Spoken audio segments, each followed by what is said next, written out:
Hello everyone, ছেলের সঙ্গে বসে একটু লুডো খেলছি ছেলেকে একটু এন্টারটেনমেন্ট করার জন্য। কারণ ছেলে এখন বাড়িতে আছে, ফাঁকা, পড়াশোনা নেই, বাইরেও কোথাও ঘুরতে যেতে পারছি না এই সময়টা। তাই ওর সময়টা কাটবে কী করে? ও কিছু সময় ফোন দেখছে, কতক্ষণই বা ফোন দেখা যায়, তা কিছু সময় টিভি দেখছে, এই সবভাবেই তো কাটছে। কিছু বিকালবেলা হলে পরে একটু সাইকেল চালায়। তা আজকে অনেক দিন পর বললো, মা একটু আমার সাথে লুডো খেলো। তাই জন্য বসে পড়লাম ওর সাথে লুডো খেলতে। লুডো খেলতে তো ভালোই লাগে, আগে খুব মজা পেতাম লুডো খেলতে।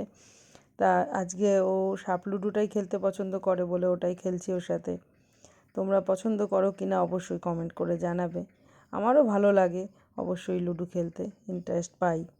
তা অনেক দিন পর খেলছি, তাই ভালোই লাগছিল। কারণ বাইরে বিশেষ মানে খুব মুষলধারে বৃষ্টি হচ্ছে। তোমাদের কি বৃষ্টি হয়েছে তোমাদের ওখানে?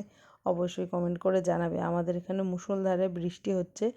আর বৃষ্টির মধ্যে ঘর থেকে বেরাচ্ছি না বলেই আর কি লুডোটা খেলতে বসলাম। আর দেখো খুবই মজা পাচ্ছে, কারণ আমি হেরে যাচ্ছি আর ও যদি জিতে যায় তাহলে বেশি মজা পায় ও। আমার বারবার মানে পুট পড়ছেই না, পুট পড়লে তো লুডোটা গুটিটা বেরাবে, সেটাই পড়ছে না। আর সেই জন্য ও আনন্দ পাচ্ছে। তা ভিডিওটা তোমাদের কেমন লাগলো অবশ্যই কমেন্ট করে জানাবে। ছোটোবেলায় লুডো খেলতে গিয়ে কে কে চোট্টামি করেছো সেই কমেন্টটা আগে জানাবে।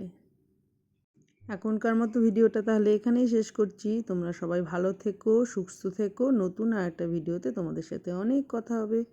এখন টাটা সবাইকে, গুড নাইট সবাইকে।